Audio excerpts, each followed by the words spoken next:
Good morning. Well, I'm back in the garden again today to look at the very, very short letter from Paul to Philemon, which is one chapter and takes up just one page in my Bible. We could read it in the time that we have, but I'm going to leave you to do that. I'm going to talk a little bit about the background and then make a few comments about slavery in general as the New Testament views it. So the story essentially is this, although I have to say that some of this is reconstruction. Well, it's all kind of reconstruction, but some of this is conjecture. And one commentator has said that actually reading this letter is a bit like diving right into the middle of a film where you're not quite sure what the back plot is and you've got to reconstruct it. So this is the story as it's generally understood. Paul is a prisoner. That's clear enough, I think, from the first verse. And he has with him a character called Onesimus. And Onesimus is an escaped slave. Now, Onesimus has run away to and has come across Paul in his flight. And through Paul's ministry, Onesimus has become a Christian. Now, Paul knows Onesimus's master. Onesimus's master is called Philemon, which is hence the name of the book. And Paul writes this letter, sending it back to Ephesus, because that's where Philemon lives, sending it back to Philemon in Ephesus with Onesimus, with the slave. And the letter is an attempt to persuade Philemon to forgive Onesimus for running away.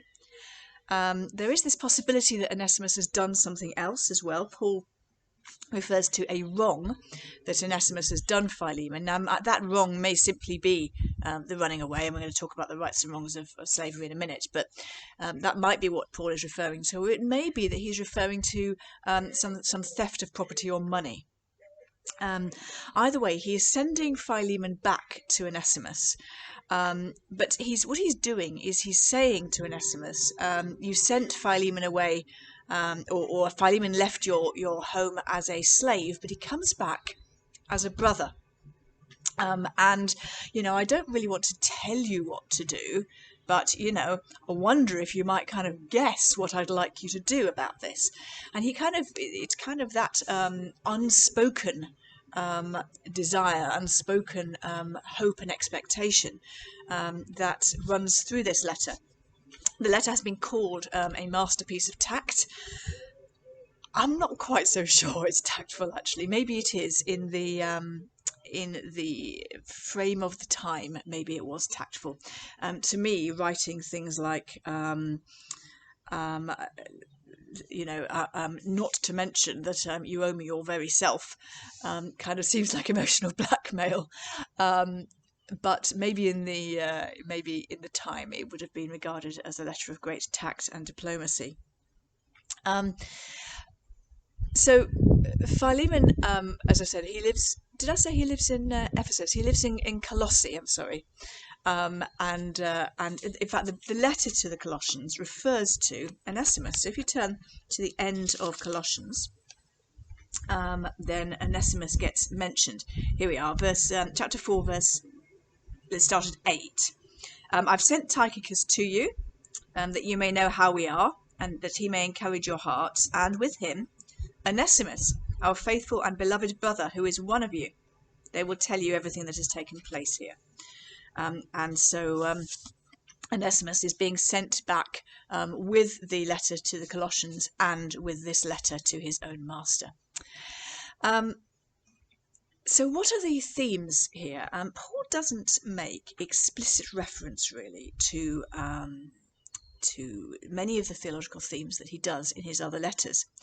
And yet they are underlying the whole thing. Do you remember what I talked about when we looked at 1 Corinthians? About that, don't stand on your own rights, but rather prefer the needs of others. That's kind of underlying what he's asking Onesimus to do. What he's asking Philemon to do. He makes the point that Philemon is entitled, if you understand what I'm saying, to punish Onesimus. Certainly in the law of the land, he's entitled to punish him. He's probably entitled to do more than punish him, but to execute him for running away. And yet, he says, what I hope you'll do is receive him back as a brother, because now he is a fellow Christian. And so can you hear that kind of although yet not but rather logic that that runs through this, and the language of the idea of freedom in the gospel. It's worth reading this, reflecting on what freedom means, and I think it doesn't mean less than freedom from slavery as an ideal, but it certainly means much more than that. So for Paul, well, let me start again. For Philemon, it would be very reasonable in the values of the times to think to himself, well, if runaway slaves are going to get rewarded with their freedom, then they're all going to run away, and then society will collapse, and I'll be made penniless, and that would be kind of the logic of the way he would think. Paul's logic is different. Paul understands that the gospel isn't just about getting saved, but it's about the lordship of Christ, to which both Onesimus and Philemon have to submit. Verse 15 is quite a significant verse. This is perhaps why Onesimus was parted from you for a while, that you might have him back forever, no longer as a slave, but more than a slave, as a beloved brother. And Paul dares to speculate that maybe God had a bigger purpose than anyone has seen yet. Maybe that Philemon could discover that the relationships of God's new world, which is broken in at the resurrection of Jesus Christ, we've spoken about that quite a lot, the relationships in this new world are of a different nature, a different order, than the relationships in the old world, which still continues. And I think Paul is inviting Onesimus to live in the reality of the new world rather than in the reality of the old world. So in that respect, this is a stunning letter. However, it does leave us, as do a number of places in Paul's writings, with this question of slavery and why Paul doesn't just outright condemn it. Well, I think the first thing to say is actually this is probably the closest place he does get to condemning it, because he kind of subverts it. He kind of, like I've said, he invites the Christian believer to see things differently. But I want to talk a little bit about what's called redemptive trajectories. And this is taken from some thinking by someone called William Webb.